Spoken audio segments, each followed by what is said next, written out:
Hello, everyone, and welcome to the Know to Grow podcast. I'm your host, Dr. Ivan Khan, and I'll be breaking down topics around education, growth, and culture with the intention to help your own growth journeys.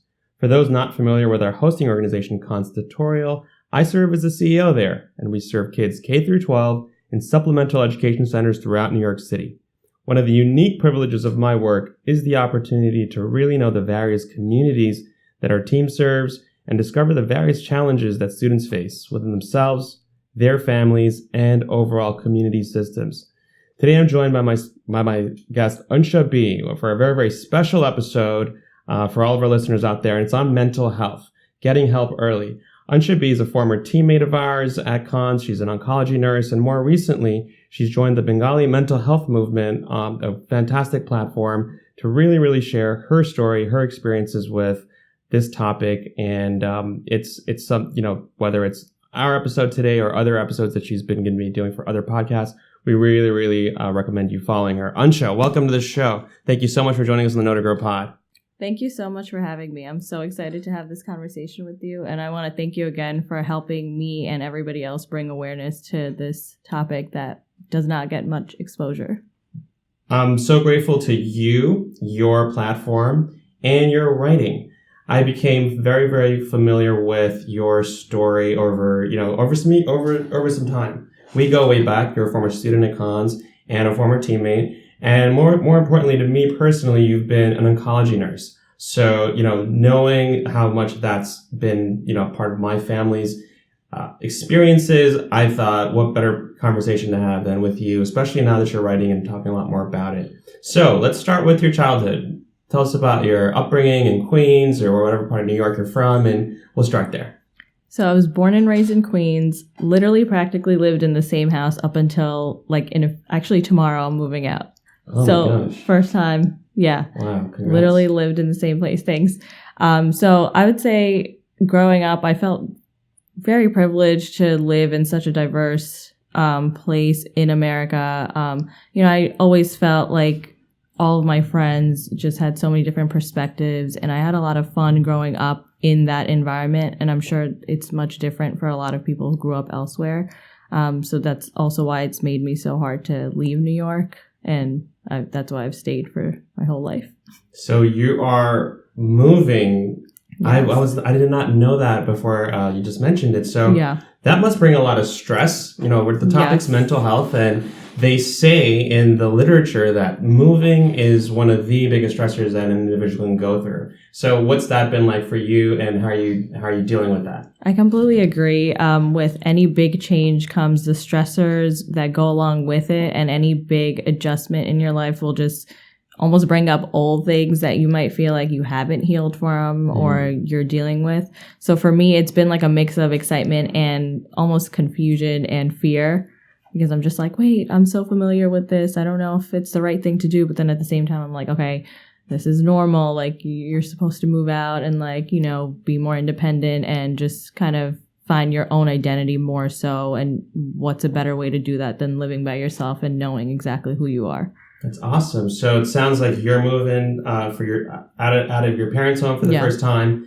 Your parents will stay back in the same home that you've grown up in, have created so many wonderful memories as well as some tough ones. Yeah. Tell us about your journey towards becoming a nurse, and some of the things that you see there around today's topic of mental health.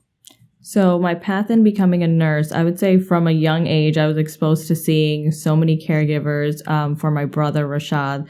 So he was born with spinal muscular atrophy. So that's a genetic disorder where you're practically paralyzed, can't really do anything for yourself. It's total care on the family and all the caregivers. So he was born when I was 7. So from that age, I kind of already saw that environment. And I could see that I was good at being a caregiver also. So it kind of just led the path for me as I grew up. At the same time, also in our community, there's a lot of emphasis on you have to do medicine or, it's, either lawyer, engineer, or something like that. So I feel like in my head, it was already ingrained that my fate was to do medicine. So that also pushed me towards it. But I would say ultimately it was because of Rashad and because I knew I gave such good care to him that I wanted that to be reflected in other patients. And I felt like everybody deserved that like unconditional love that he had, but it shouldn't be limited to only your family members or, just because I'm his sibling. Wow. So as you're going through it as a 7-year-old, as an 8-year-old, and you're growing up and you see that your family's in this situation, someone you love so much, and your new baby brother and your parents are going through it, over time, that kind of stuff becomes more and more normalized when you're going through it yourself. Can you please share a little bit about that phenomena and how it's such a contrast to what other people may be seeing from the outside? Yeah, so from a young age, you're definitely right. It is normalized, and it's not until after, maybe just in the last 2 years where I've realized that it may not have been the most normal situation to be in. So at a young age, even like research shows, like if you have a sibling or somebody in your family that requires like a lot of care due to an illness, or where the attention has to be primarily on that sibling or that family member, that everybody around will kind of like shrink the space that they take up. So I felt like that was the case for me, but it was never out of resentment or anything like that. Like I already just knew like, okay, like, this happened and like we have to deal with it. So for me, like I was always okay with putting my brother first, and like I didn't feel neglected by my parents. Like really, I feel like they did try really hard to really put me in the picture and him at the same time. But over time, there's a lot of things that just go on where you realize like, there should have been like an earlier intervention just for coping and help for all of us, like collectively as a family and as each individual. You can't go back to, and redo the past. Right. However, looking back at it, and for listeners who may be going through something similar at home, if they are, let's say they're an adolescent and they're going through something similar with a sick sibling and the entire family unit's affected. Starting there, are there things that you'd suggest for a family like going through that? I would suggest first, the most simple thing you can do is talk to each other really about how you're feeling and what's going on. So it shouldn't be kind of swept under the rug like, okay, like this is the situation, this is it. It should be more of a conversation like, oh, like, let's say, for example, in my case, like your brother got diagnosed with this disease. Like, how does it make you feel? Like, are you scared? Do you feel like the attention's going to be taken away from you? Like any just little conversations and questions like that, I feel like could take off a lot of tension and stress and, not really make you feel like you're the invisible one or you're not allowed to take up the space. I think it gives you the permission to believe like, oh, even though all of this is going on, like my opinion is important and my experiences are validated. So I think earlier on having those conversations and making each family member feel like, okay, you're allowed to have your own identity despite all of these circumstances, and that's okay. Like you can do both at the same time. You can be sad and be a caregiver and be frustrated and have exhaustion, but at the same time, you can identify what your hobbies are. You can take some time to yourself to figure things out.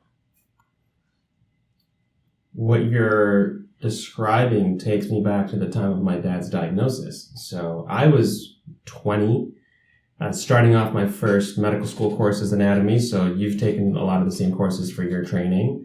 And I remember having to, the first night my parents were sitting and we weren't, my folks weren't crying, but they were just trying to absorb the shock of the news that my dad may have cancer.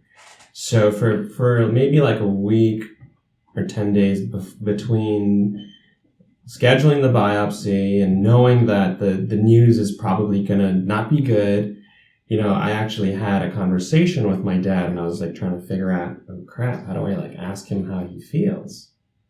And like as a brown kid, you're not used to talking to your parents, even if they're super liberal or progressive and cool, man, like. So my folks actually met in the West. They're both Bangladeshi, and they met in the West and in Russia, if that's, but even then it was challenging to have that conversation. And so, when I asked my dad, how are you feeling? You're the patient. And one of the first things he said was, I feel bad for you. I don't want to think about you growing up without a dad and stuff like that. And by then I was so fortunate because, I was 20. I didn't have to go through too much trauma at a much younger age. So I bring that up because it's tough to talk to your parents if you're from a multicultural environment. You're a Bangladeshi New Yorker from Queens. Our parents come from a different generation in time and have gone through so many more experiences, even not counting these medical catastrophes. What can folks do out there when you're in that multicultural space to start that conversation? It's very difficult, I think. It's a challenge to bring up that conversation to sometimes people who aren't even open or aware to it. So I think in my own experience, what I can say is it's kind of something you have to keep doing and hoping that like the door is open one day. But at the same time, you can't change people, and I've learned to accept that as well. Like you can expose them as much as you can to all these conversations and try to be engaged with them. But at the end of the day, it's also up to another individual to accept that space and like accept what you're going to say to them. But I feel like ultimately it's like a constant exposure. It's having these conversations. It's kind of normalizing that it is okay to talk about your feelings. And like, we're not in that place anymore right now, like here where we are in that survival mode of, you have to constantly be on the go, and like, we're trying to make ends meet and like all the early days for all of us. Yes. Like, I think with, at least for me, what I feel like with my parents, like, they've worked hard their whole entire lives. And I feel like now I'm like, okay, we can calm down. We can like enjoy our life now. Like the hardships like have happened and they've shaped us, but now like we can relax. But I feel like even biologically, it's not physically possible right away because they're so used to the survival mindset. How are they doing now? I think right now, they're definitely trying to find their own identity. Like, I'll definitely try and, convince them and have conversations with them like, oh, what's that passion you have? Like, you really like baking. Like, for example, to my mom, like, oh, do you want to like start baking or doing something? And she'll be like, oh yeah, like you're right. Like, I need to find some other resources and hobbies. And I'm like, okay, like, I feel like it kind of sometimes gets stuck in that conversation mode, but not the action mode. And it's because, like, I feel like our parents are so used to just working hard. They had this one vision when they came here to, like, create a life for their children and have, like, the best for us, that they forget who they were before they even had us and who they were meant to be before everything else happened growing up with them. So caregiver stress is pretty real. Yeah. Whether you're a family dealing with a catastrophic situation, a medical situation or anything similar, God forbid, or just mixed in with the intersection of being a new immigrant in a new country. So I'm glad we're having this conversation. I think it's about time for the first break. To all the listeners, you are listening to the Know to Grow podcast. I am joined by Unsha B for the episode on mental health, getting help early. We'll be right back. Run away, see the way the mood change. Run away, my mind is making you turns. Run away, sometimes they told you say didn't wait. Ain't got no rear view, isolate. Years is going to waste. Say my name, you're someone else's today. Fucking me, what am I doing? Like the J, can't forget what's ruined. I bought the same books that you used to smoke. Welcome back to the Know to Grow podcast. We are talking about mental health, getting help early, and I am joined by oncology nurse Unsha B. Before we went to our break on show, we were speaking about caregiver stress and whether it's caregiver stress for a sick family member and how that can shape a family, or other types of stress that you're going through because of family separation due to ICE, deportation threats, financial insecurity, housing insecurity. The list can go on. What are some early signs that young people, 20 to 30, 35, can be looking out for? And what are some of the first things we can do? I think some of the first signs that we can look out for are physical signs, which often get ignored, especially when we grew up in a community where there's so much competition and so much pressure to do well, always be excelling at every single thing that we do. Oftentimes I feel like taking a break and knowing the difference between exhaustion and just needing mental help, those two things just get really blurred in its boundaries and lines. So I think some of the first signs is to see, if you're constantly feeling exhausted and tired and, maybe you are getting enough sleep, maybe you just feel extreme stress and you're starting to feel some kind of resentment towards what you're doing.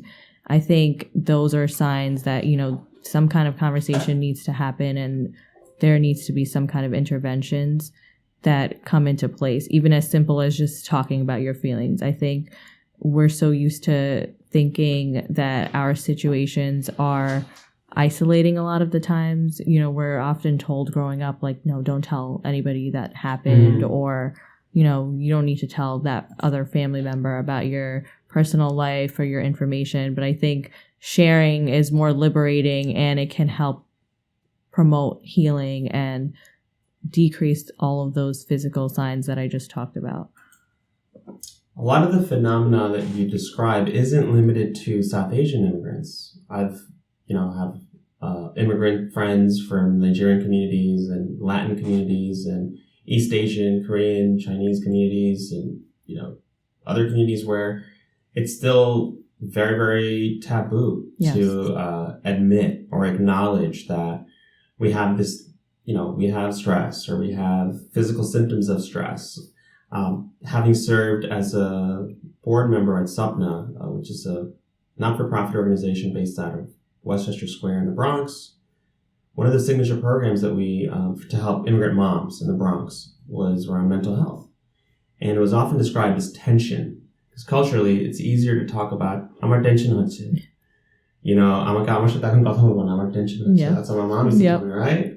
So it's those are maybe some of the baby steps to addressing like the bigger picture of like anxiety, depression. You mentioned physical symptoms. I've mentioned in other podcasts where for me personally it was back pain. So if we can go through a top 5 or 10 draft of physical symptoms of stress. So if you're having this at home, start and I want to also address the difference between relying on your friends, your personal circle for what type of support that's appropriate for, and when it's really appropriate to step outside of that to add on counseling, therapy, or services on campus or at your job. So we'll start there. You get the first 2 picks of bodily changes to stress from the nurse and the doc. Okay. So extreme fatigue, despite getting enough sleep, despite having your blood work be in normal ranges. Like, let's say, for example, if you're anemic and your blood work is a little low. So let's say normal blood work. Profile's fine. Yes. You're getting enough sleep. You're still super tired. Still super tired. Another one, feeling like any little thing will kind of make you emotional. So not to say that being emotional is not valid, but it's more so identifying that this situation is making me emotional and there's a reason for it. And maybe there's a bunch of other things going on that are even tied to this that I'm not even recognizing. I'm going to add to that, but it's a different one. Irritable mood. Yes. Because what you described is just having just extra feelings. And irritable mood could just be being short. Yes. Being pissed off over road rage or something going wrong in the subway and like you're like really pissed off. So I got irritable mood. I'll also give my personal favorite because it affected me for so long, debilitating back pain or musculoskeletal manifestations. You got next. Let's see. I think it goes along with being irritable, like a lack of patience. And physically, let me think. Kind of drawing a blank right now. I'll take the baton. How about appetite changes? A loss of appetite or a gain in appetite? That's a good one, for sure. And again, even in those situations, your blood work can be normal and still you might be having all these different changes, but it's all related to your mood and your emotional state and your psychological being. Feeling hungry, but I'm not hungry. Yes. Like what? So it could be a whole mix of everything. Whose turn is it? Probably mine. Let me think. I feel like everything's starting to blend. Producers, you guys want to chime in? GI issues. GI issues. Yes, that is a big one. And I'm actually surprised that I didn't mention that because that's like a big one for me. Definitely any stomach issues, you've gone to multiple doctors, not figuring out why. Acid reflux issues, that's a big one. So that could be heartburn. Yes. Going to the bathroom extra, a frequent trip to the bathroom. It could be constipation. It could be all of the above or anything in the entire, from your esophagus to where. Pushball, you want to get the next one? What's it called? A weird or abnormal sleep schedule? Oh, sleep disturbances. Insomnia. I can't sleep or I feel too sleepy. Hypersomnolence, where you just really, really want to feel like to sleep it off, or you can't sleep at all. We're rounding out our list for the final two. I think with backaches, headaches. Headaches are a common manifestation. And anyone, you want to round up the list? Let's see.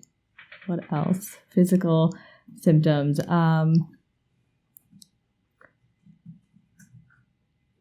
Can that lead to anxiety and depression? Stress. Do you believe stress can lead to anxiety and depression? I do believe it can lead to anxiety and depression and a multitude of other issues. Yeah. So when young people are going through something, the first resource that they can think of is, all right, I got my best friend. I got my significant other. They're going to help me get through this. Or my crew got me, my boys, my girls. And then you start realizing that even though they're your friends, they can't fulfill that sudden big void that you have inside your soul because your dad's really sick or your brother's really sick. What advice, did you go through that? And what advice would you have, even despite having the best friends in the world, just that separation? Describe that a little bit. I can definitely identify with that. Even though I've always had a close group of supportive friends, a lot of long-term friends even that know about everything that's been going on from day one, it still wouldn't feel enough for me because I just still ultimately felt isolated at the end of the day because nobody was going through my exact same situation. And I think it's important to know that despite everybody having a unique situation, you're not alone. Everybody does have a challenge that they're going through, but it's different when you're talking to friends versus, let's say, a professional, because that professional person is trained to help individuals going through traumatic situations or stress, anxiety, depression, a multitude of things. They've been professionally trained for this in a clinical setting.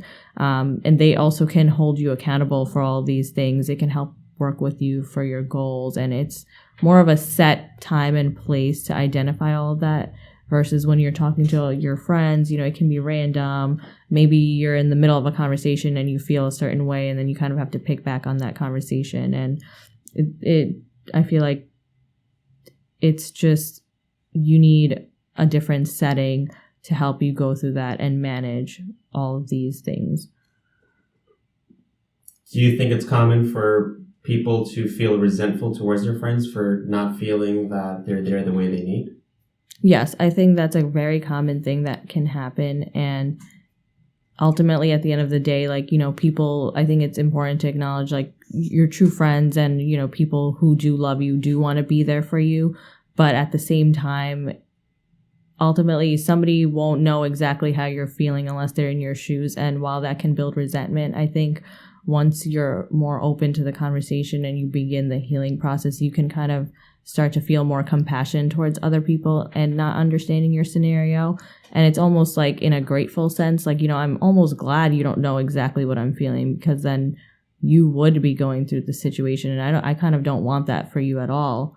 Yeah. So you're advising that there's there's a fine line and a balance you still want to strike, because you want to maintain a friendship and not rely on them for something that you probably need more of, which is therapy or counseling or a different environment for addressing that. Yes, I think it is your friends and your family members and other loved ones. It's in their good intention to be there for you, but there is a certain boundary that you have to keep for yourself and an accountability for you versus them.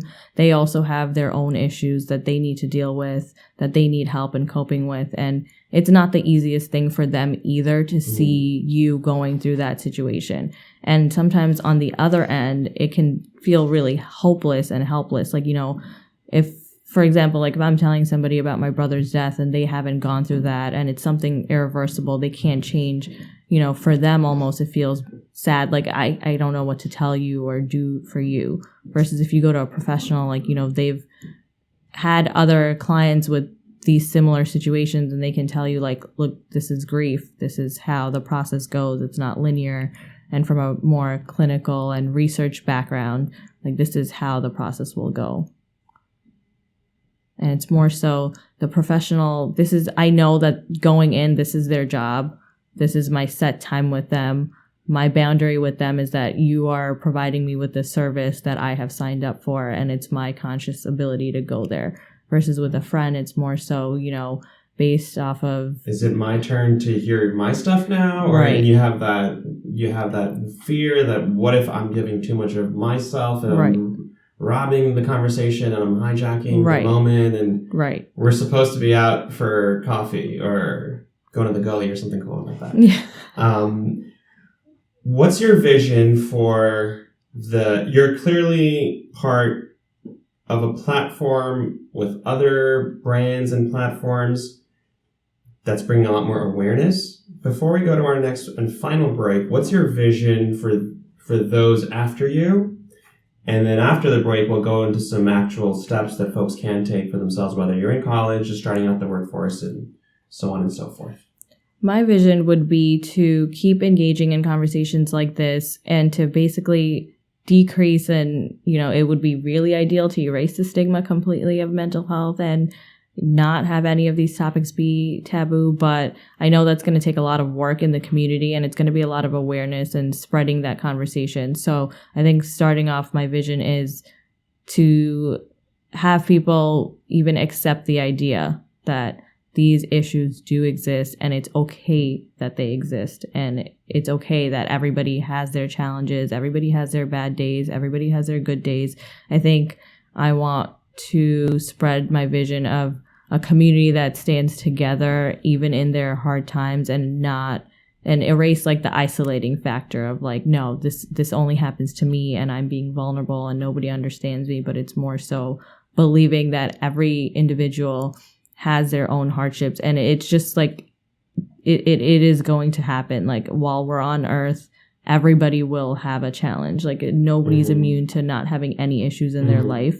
And I think also erasing the idea of comparing, like, oh, well, I went through this as a child, and like, maybe nobody in my circle has dealt with death, but they have other challenges that maybe feel as catastrophic as a death. So I don't think I want to erase the comparison. Yes. I had to cope. I used that coping mechanism when I was going through my stress as a caregiver, because I was, starting off the med school. My dad suddenly had this really severe diagnosis where we wouldn't know if he's going to live for the next 2 years or 5 years, and his chances were only 20 to 40% based on research on the internet. So I was like, oh shit, my dad got cancer and I'm in medical school. However, I have friends of mine who may be financially on their own a lot more and not having some help from their folks to get through college. Yeah. So I had to remind myself, like, everyone has their own cards they're dealt. Yes. And it's it's everyone else's own journey to get through that. Exactly. Yeah. It's everybody else's own journey, their own accountability. And it's also how everybody deals with something. Like, you know, a lot of people tell me like, oh, you've gone through all of this, but, you know, you're still moving forward. I feel like I can't even get through this one thing. And, you know, it's just like knowing everybody has their challenges. And you're right. It's the cards that everybody's dealt with. Like, you know, like with growing up with my brother, like, you know, he was always happy and in such a good mood and always positive. But, you know, I know a lot of people who maybe aren't disabled and have everything, but they might still be unhappy. It's just, I feel like I don't want to label it as looking at the silver lining of everything, because I don't believe you have to have a lesson out of your trauma. Because again, like, you know, it can go into the lines of invalidating your situation. But I think it's just kind of your own individual experience. I think if we just stop comparing ourselves to everybody and just focusing on yourself, like that's how everybody will grow and like get so much for themselves and know their own identity. Like when I'm focused on my own identity, I don't even have time to think like, oh, like is my trauma worse than yours or better? It's like, no, this is how I'm dealing with it. If you need help with something that feels traumatic to you, but, you know, maybe isn't on the same exact level that I think, it's fine.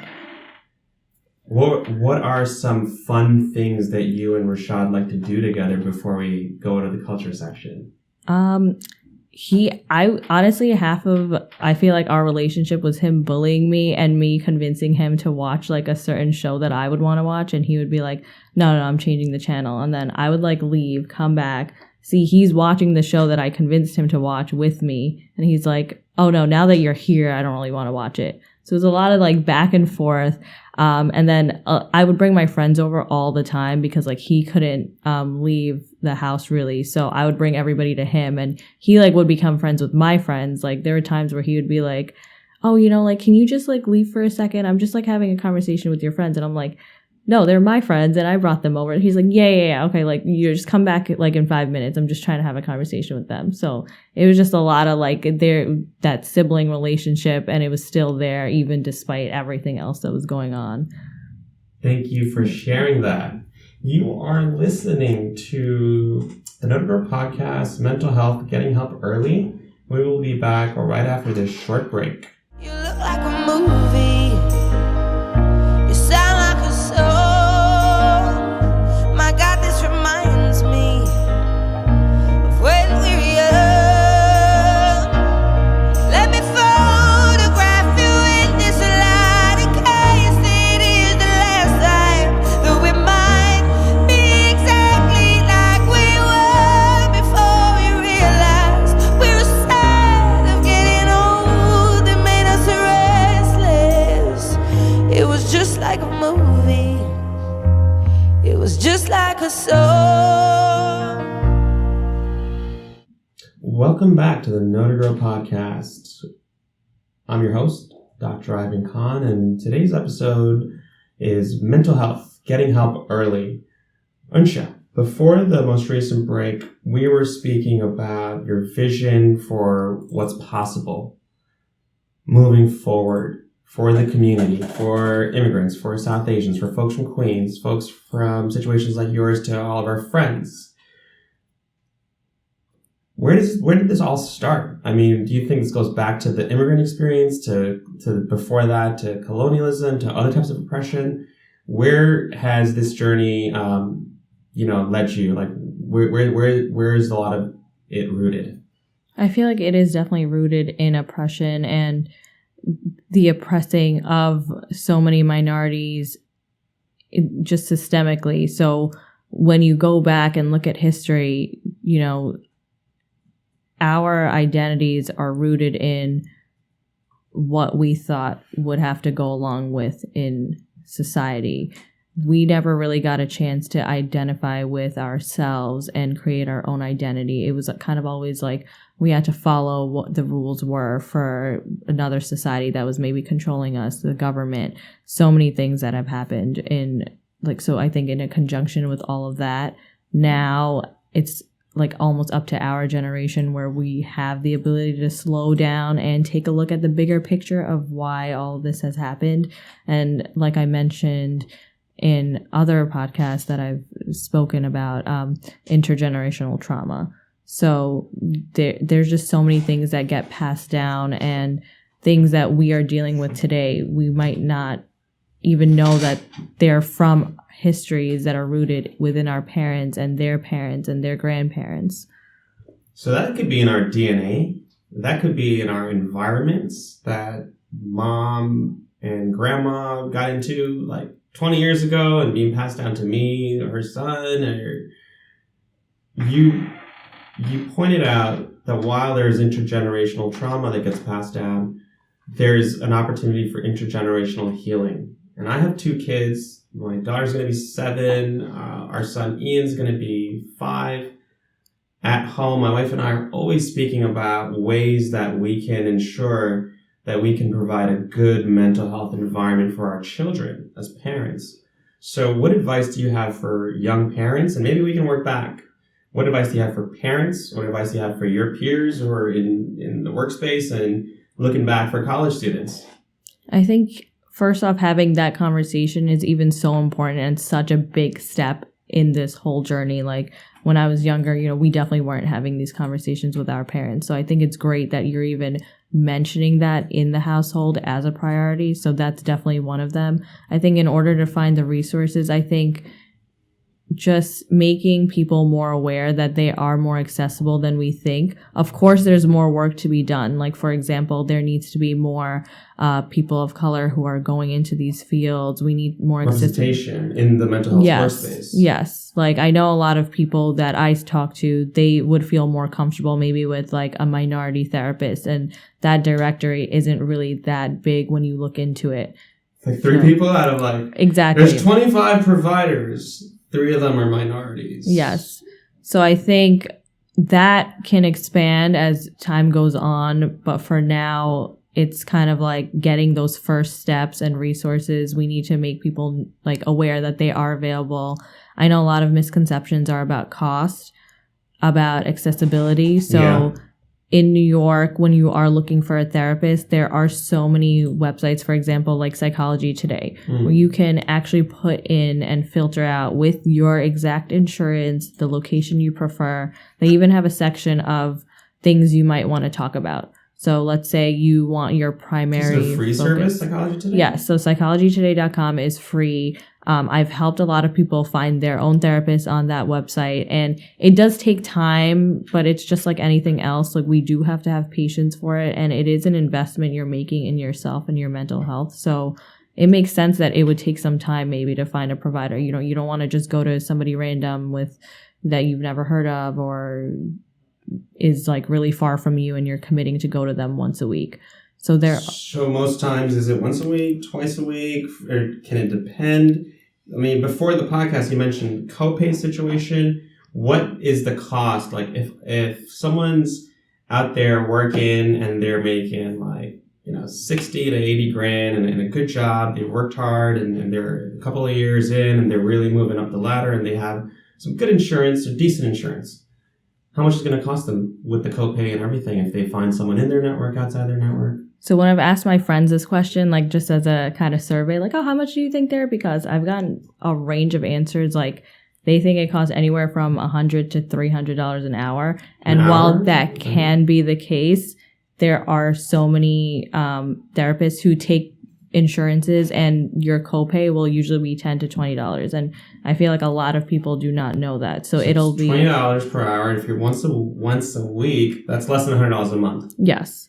And they run from like 45 minutes to 1 hour. It depends on the therapist. The frequency also depends on the therapist, and it depends on you, on your accessibility, their availability, and I guess almost like the severity of the situation on like how much you need to come in, how much work you need to be doing on a weekly basis, monthly basis. Silly question. Name 2 or 3 things that you know that you and your friend groups, the peers, can easily cut out of your budget so you can use that money to invest in your own mental health with either a therapist, group counseling if there are forums and sessions like that, whether it's free podcasts or it's online chats for therapy. So what can folks cut out? And it's it's a rated R audience, PG-13. What people out there don't go out as much. One less Thursday night happy hour. What are we talking? Eating out less, or eating at a more affordable place, eating out at a less frequency, maybe with a big group, traveling cheaper, or maybe even cutting back on how often you travel. I would say even with, like you said, a happy hour, maybe if you know that you have something scheduled and you have to go, maybe like limit on what you're buying that night, or, maybe you want to share something with somebody and split the bill or something. It's just, there's so many ways to cut down on that cost, but it's ultimately up to the person to prioritize their mental health and know that they need a set side budget for this. Because I have heard from a lot of people like, oh, I can't afford it, I don't have the time. But it's like, what about that Supreme jacket or the Supreme sweatshirt and like the easy spot? Yes, exactly. And also knowing like it doesn't even have to be as expensive as you're thinking. Like you might only need to cut back on like one restaurant for the month, maybe, if you find like one that works with your insurance. A lot of people are like, oh, my insurance doesn't cover it. I'm like, oh, did you call and ask? And they're like, no, and I was like, so how do you know? And they're just like, oh, I mean, my insurance is okay. It's not that great. And I'm like, no, trust me. They never did shit. Okay, so let's go back, not career peers, but let's move back a little bit towards college. Campus life, it's a lot more, you're still in adolescence. So there's an extra layer of cognitive development and sensitivity. Where are the best resources if you're on campus and you know that you want to get help before it all really, really crashes? So in college, I think there's a lot of resources in terms of free counselors on campus it depends on what school you're going to, of course, and maybe like group sessions or even advisors that can point you in the right direction as well and like give you more resources. So I think a lot of things on campus don't require you to pay a lot of the times if you're mandated even under the school's insurance. Because I remember, like, at least for me, for Stony Brook, I would opt out of the insurance all the time because I was under my dad's. Mm-hmm. But a lot of people would have to be under Stony Brook's insurance, right, just mandated. So that service in itself would include other therapeutic services.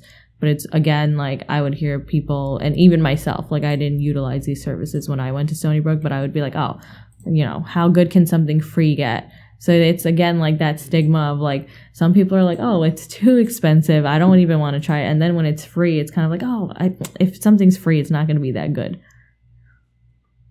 It's tough. People want it all out there. Yes. How about convenience? Oftentimes it could be shame because they're not there yet. So they don't want to tell their friends in the middle of, basketball or just from class, hey, I'm going to go. Where are you going? Oh, nothing. I got to go talk to someone and they got to go on the other side of campus or something like that.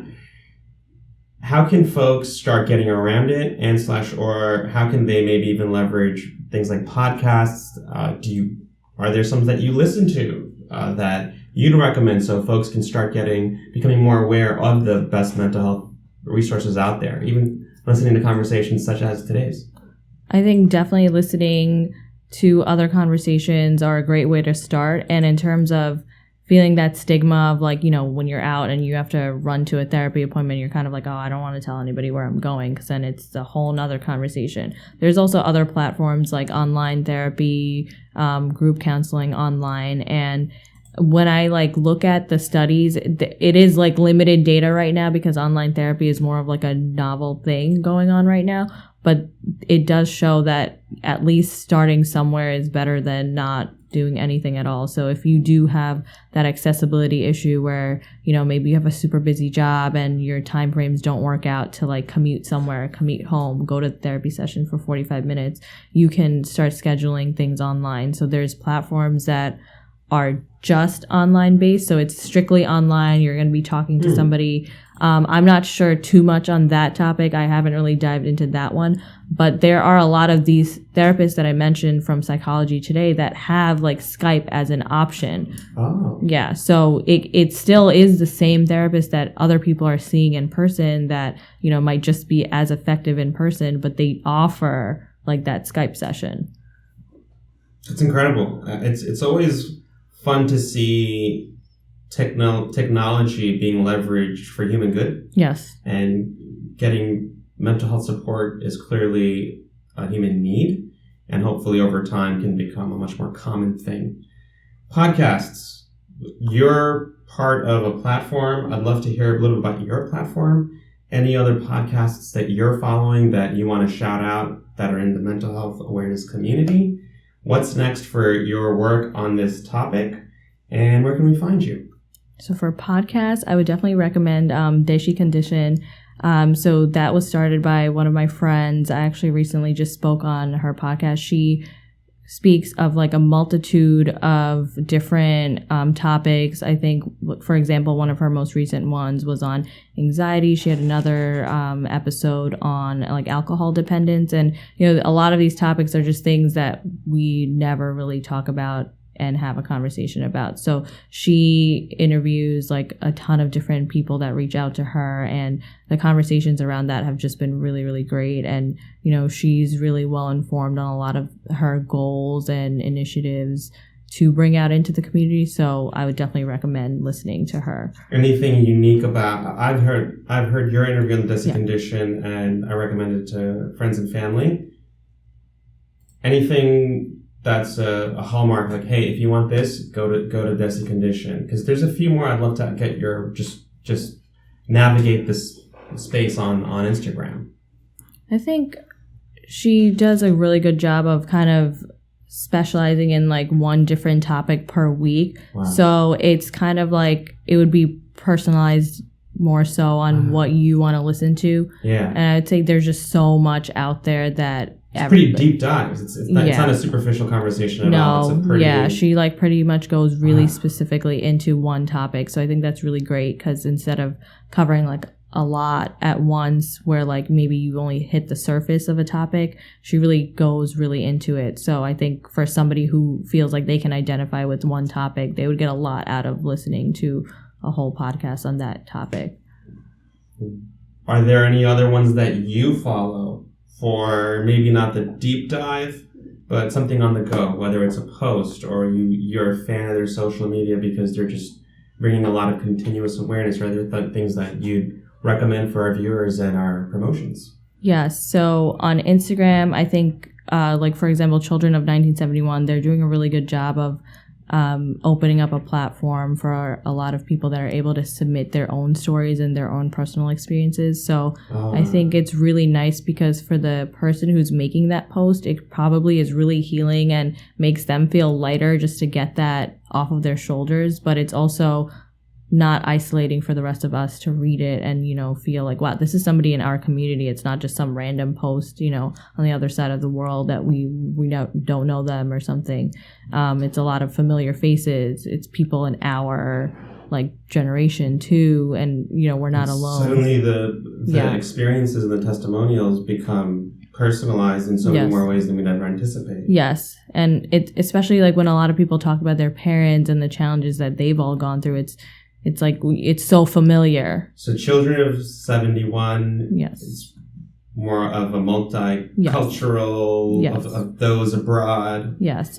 Tell us about Bengali Health Movement, the one that you've become much more tied to more recently. And was there a sort of a relaunch more recently? Yes. I was reading about some campaigns you guys got going on. Tell us about that. Yes. So currently, I just joined them as... Who's the group? Yes. So I just joined Bengali Mental Health Movement as their moderator and facilitator for when we do have our relaunch in the process.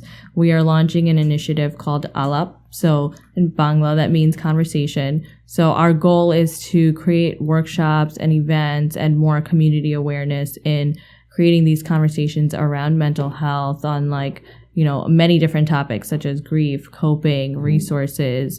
They are launching their website again, and one of my favorite features about the website is actually that they have a directory of psychologists, social workers that are, you know, maybe Bangladeshi. What? Yes. Brown people can talk to? Yes, exactly. So it's like, instead of looking around all over the internet, we've kind of like created this one space we did the search for you here. Yes.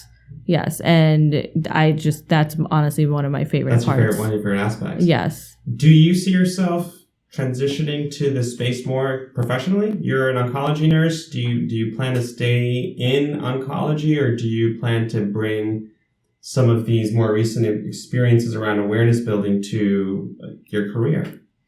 I think in my career every day, like mental health, that topic is always on my mind. Like when I'm with my oncology patients, there's a lot of conversation around death, around coping, caregiver stress, anxiety. So all of those aspects are tied into my career on an everyday basis. For my long-term goal, though, one of my passions is definitely working in my community. So I do want to put a focus on that.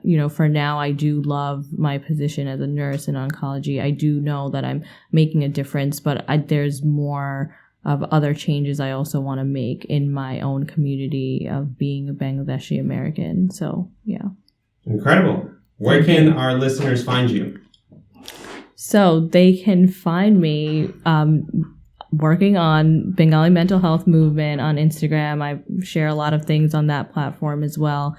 Actually, on the 17th. Today's the 17th. Today's 17th? Yeah. Today's a Thursday. Today's a Thursday taping. It will probably be out next week. What do you got going on? Yeah. What did you have last Thursday? So last Thursday, we actually had an Instagram live, and It was a great time. So clearly this taping is on a Thursday. Unsha is alluding to the fact that she'll be doing an Instagram live taping today. Who's it for? Bengali mental health movement. Mental health movement on Instagram. Hopefully this is just the first of many conversations on this topic. We'd love to invite you back to the show and any of your teammates on Bengali mental health movement. To all of our listeners, thank you for joining us for this incredibly important episode for a topic that we hope to expand and grow upon. So until next time, I'm your host, Dr. Ivan Khan. You've been listening to the Know to Grow podcast. Always remember to pay it forward, folks. Pay it forward.